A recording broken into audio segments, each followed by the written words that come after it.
कि भाई medical college जो बहुत प्रतिष्ठित है औरंगाबाद का देव में पातालगंगा में, वो बनेगा कि नहीं बनेगा। मेरा ये काम है, मैंने चुनाव में भी कहा था। मुझे एक एक अक्षरता याद है, जो शब्द मैंने चुनाव में कहा था, और मैंने कहा भी था कि वीडियो बचा के रख लीजिएगा, सब काम आएगा। तो क्या लगता है 139 को हम लोग लगातार रिपोर्टिंग कर रहे हैं और आप देख रहे होंगे कि हर दिन कुछ न कुछ घटना होता है। 4 लेन तो होना ही चाहिए, तो इसको लेकर और आगे कैसे। और इस सरकार के मुखिया आदरणीय नीतीश कुमार जी ने बिहार को एक जंगल राज से निकाल के एक विकसित बिहार, विकासशील बिहार और विकसित बिहार की तरफ लेके आए।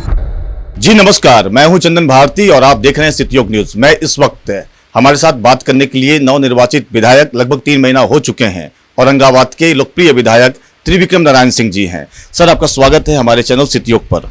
नमस्कार चंदन जी, और आपके सारे व्यूअर्स को बहुत बहुत धन्यवाद भी, और चैती नवरात्रि के सबको बहुत बहुत। आप जब चुनाव लड़ रहे थे तो चुनाव के दौरान हर मीडिया, हर लोग सवाल कर रहे थे, क्योंकि आपका बैकग्राउंड है, मेडिकल बैकग्राउंड रहा है, कि भाई मेडिकल कॉलेज जो बहुत प्रतिष्ठित है औरंगाबाद का देव में पातालगंगा में, वो बनेगा कि नहीं बनेगा। आप शुरुआती दौर से बोल रहे थे कि बनेगा, जरूर बनेगा। 3 महीना में लगभग ये फाइनल टेंडर प्रक्रिया में आने वाला है, तो क्या बोलना चाहेंगे इस पर। मेडिकल कॉलेज जैसे मैंने चुनाव के पहले भी और आज भी मैंने कहा था कि अगर मुख्यमंत्री जी ने घोषणा की है प्रगति यात्रा के दौरान, तो ये बनेगा यहाँ पे। और बीच में भी आपने एक बार, हम लोग सचिव यहाँ कलेक्ट्रेट में मिले थे, तो आपने पूछा भी था, मैंने कहा था उस दिन भी कि यही बनेगा। देव महोत्सव में मैंने आग्रह किया था, सबसे अपना आशीर्वाद भी लिया था, कहते हुए कि यहाँ पे मेडिकल कॉलेज बनना चाहिए भी और बनेगा भी। लेकिन बनना चाहिए और बनेगा जरूर, लेकिन बीच में बिहार विधानसभा सत्र के दौरान आपके ही सहयोगी पार्टी के विधायक ने आवाज उठाई थी। नवीनगर के जो विधायक हैं उन्होंने भी कहा था कि भाई हमारे तरफ बनना चाहिए, यानी जम्भोर साइड की बात चल रही थी। लेकिन आप उस चीज को कैसे मैनेज करना पड़ा। जो सूत्र हमारे बता रहे हैं कि आपने बहुत मैनेज भी इस चीज को किया है कि नहीं, इधर ही बनना चाहिए। हर विधायक का एक सपना होता है, और मैं उनके साथ भी हूँ और उनका समर्थन भी करता हूँ, मेडिकल कॉलेज वाले पे नहीं, क्योंकि हर विधायक अपने क्षेत्र में विकास की योजना लेके जाना चाहते हैं। तो उनकी मंशा जो किसी भी विधायक की, माननीय विधायकों की रहती है, उसका हम सबों को समर्थन भी करना चाहिए कि अपने क्षेत्र में हम लेके जाना चाहते हैं। जैसे मैं चाहता हूं कि मेरे क्षेत्र में मेडिकल कॉलेज आए, मैं चाहता हूं कि मेरे क्षेत्र में उद्योग हम और लगा सकें, मैं चाहता हूं कि यहाँ के लोगों के जीवन स्तर को और बेहतर बना सकें, मैं चाहता हूं कि यहाँ युवाओं के लिए कुछ कर सकें, महिलाओं के लिए कुछ कर सकें, अपनी आने वाली पीढ़ियों के लिए कुछ कर सकें यहाँ पे। तो हर विधायक की, हर सेवक की ये मंशा होती है, और मैंने अपना प्रयास किया इसके साथ में।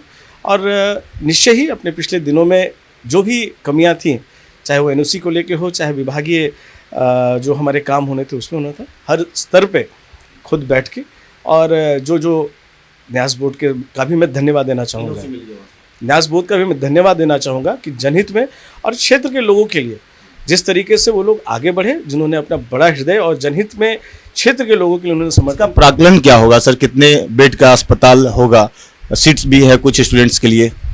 बेसिक मुझे लगता है कि 100 सीटों के साथ मेडिकल कॉलेज खुलेगा, जिसमें लगभग 450 जनरल हॉस्पिटल के बेड्स रहेंगे, अलग अलग स्पेशलिटी में बटा रहेगा, और आगे चल के ये धीरे धीरे बढ़ते रहेगा।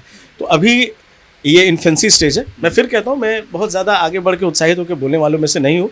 कभी भी आपने पिछले बार भी जिस दिन मेरे हाथ में कागज़ था, आपने जो पूछ रहे थे, मैंने यही कहा कि कागज़ भी है, लेकिन होगा यहीं पे, उसकी चिंता नहीं करनी है। आगे और भी बता दूँ इसमें कि इसकी प्रक्रिया भी है, अभी इंफ्रास्ट्रक्चर खड़ा होगा, उसके साथ में बहाली होगी, और फिर जब एनएमसी के पास जब हम जाएंगे, बिहार सरकार से एक एनओसी मिलेगा मेडिकल कॉलेज का, एसेंशियलिटी सर्टिफिकेट, फिर हम एनएमसी के पास, नेशनल मेडिकल कमीशन जो है उसके पास जाके, और तब उसके बाद मेडिकल कॉलेज अपने मूर्त रूप में आता है। बेसिकली औरंगाबाद वासियों के लिए 2 मुद्दा बहुत अहम रहा है। चुनाव के दौरान भी आपको सुनने को मिला होगा, देखने को मिला होगा, एक 139 का और एक मेडिकल कॉलेज का। मेडिकल कॉलेज का लगभग रास्ता साफ हो गया कि बनेगा, और टेंडर प्रक्रिया में आने वाला है, जैसा कि हम लोग को भी खबर है। लेकिन 139 को लेकर आप लगातार दिल्ली से लेकर पटना तक बड़े बड़े नेताओं से मुलाकात किए हैं, और आप ही नहीं, आपके साथ कई सहयोगी विधायक भी मुलाकात किए हैं। तो क्या लगता है 139 को हम लोग लगातार रिपोर्टिंग कर रहे हैं, और आप देख रहे होंगे कि हर दिन कुछ न कुछ घटना होता है। 4 लेन तो होना ही चाहिए, तो इसको लेकर और आगे कैसे, चूंकि अब सरकार, आप देख रहे होंगे कि अभी समृद्धि यात्रा पर मुख्यमंत्री जी निकलने वाले हैं, अब वो राज्यसभा जाने वाले हैं, बीजेपी की सरकार मेजोरिटी में आने वाली, लोग कर रहे हैं, तो क्या होगा, कैसे होगा। ये बिहार की सरकार है, बिहार के लोगों के विश्वास की सरकार है, और ये विकास की सरकार है। और इस सरकार के मुखिया आदरणीय नीतीश कुमार जी ने बिहार को एक जंगल राज से निकाल के एक विकसित बिहार, विकासशील बिहार और विकसित बिहार की तरफ लेके आए हैं। इस कुर्सी पे कोई भी रहेगा, वो इस पहिए को और इस विकास के पहिए को और आगे बढ़ाने का ही काम करेगा, क्योंकि विकास ही इकलौता एनडीए का मुद्दा रहा है। हम बांट के राजनीति करते नहीं, हम सबको जोड़ के राजनीति करते हैं और विकास की ही राजनीति करते हैं इसमें। तो अब जो भी इस बिहार का मुखिया होगा, जो भी एनडीए का मुखिया होगा, जो भी मुख्यमंत्री हमारा होगा, जो मुख्य सेवक बिहार का होगा, उसके लिए भी विकास सबसे बड़ी प्राथमिकता रहेगी। हम लोगों का, खास करके औरंगाबाद विधानसभा के सेवक के नाते मेरा ये काम है, और मैंने चुनाव में भी कहा था, मुझे एक एक अक्षरता याद है, जो जो शब्द मैंने चुनाव में कहा था, और मैंने कहा भी था कि वीडियो बचा के रख लीजिएगा, सब काम आएगा आपको। चाहे वो मेडिकल कॉलेज का मामला हो, 139 का आपने ठीक कहा, जब आप मेरा परिचय करा देते तो आपने कहा नवनिर्वाचित विधायक, और उसके बाद बोलते बोलते आपने कहा कि 3 महीना हो गया है। बिल्कुल, ये 3 महीना हुआ है, और जितने वादे मैंने किए थे, मैंने कोशिश किया। मेरी थोड़ा सा प्रचार प्रसार की आदत थोड़ी मेरी कम है। लोहिया जी के हम लोग अनुयायी रहे हैं, जिन्होंने कहा कि काम बोलना चाहिए, आदमी कम बोलना चाहिए। तो हम लोगों ने यही सीखा है ज़िंदगी में अपने, और यहाँ पे 139 को लेकर मैं पूरी तरह प्रयासरत हूँ। एक सकारात्मक पहल उसकी तरफ भी आगे। कल सीएम का समृद्धि यात्रा के दौरान आगमन होने वाला है बारून में, तो उसको लेकर भी आपसे मुलाकात, इसको लेकर भी आप कल इसका आवाज़ उठा सकते हैं आप लोग? ये समृद्धि यात्रा है। समृद्धि यात्रा में माननीय मुख्यमंत्री जी बहुत सारी योजनाओं का शिलान्यास और बहुत सारे नई योजना की आधारशिला भी रखने के लिए आ रहे हैं यहाँ पे, और इस विषय में मेरी चर्चा हो चुकी है। इस विषय में हम लगातार बिहार सरकार के माननीय मंत्री, केंद्र सरकार के माननीय मंत्री, इनके साथ लगातार हम लोग कोशिश में हैं कि 139, और मेरा मानना है कि बिहार के विकास की, खास करके साउथ बिहार के विकास की केंद्र बिंदु औरंगाबाद को बनना है। और उसके लिए गया में अगर एक SEZ है, मैं फिर से दोहराता हूँ, और एक SEZ अगर हमारा बक्सर बना है और पटना अगर कैपिटल है, तो इस त्रिकोण को पूरा करने के लिए औरंगाबाद के 139 का विकास मैंडेटरी है। अभी तक तो हमारा जो बाईपास बन के हमारा शहर की जाम की व्यवस्था को जो करना था, उसमें हम लोगों ने काफ़ी 4 किलोमीटर का अलाइनमेंट से हम 10-12 किलोमीटर तक पहुंच गए वहाँ पे। वो भी आगे काम चलेगा। अभी हाल फिलहाल में जो आदरणीय नितिन गडकरी से जो मेरी बात हुई, और उनके एक पत्र भी आया जिसमें उन्होंने कहा कि जो बाईपास का था वो तो हो गया, लेकिन जो बचे हुए खंड हैं उसके लिए ऊपर हम लोग DPR तैयार कर रहे हैं। तो ये अपना DPR एक विश्वसनीय उन्होंने काम किया है। अंदर खाने से प्रोसेस में चल रहा है?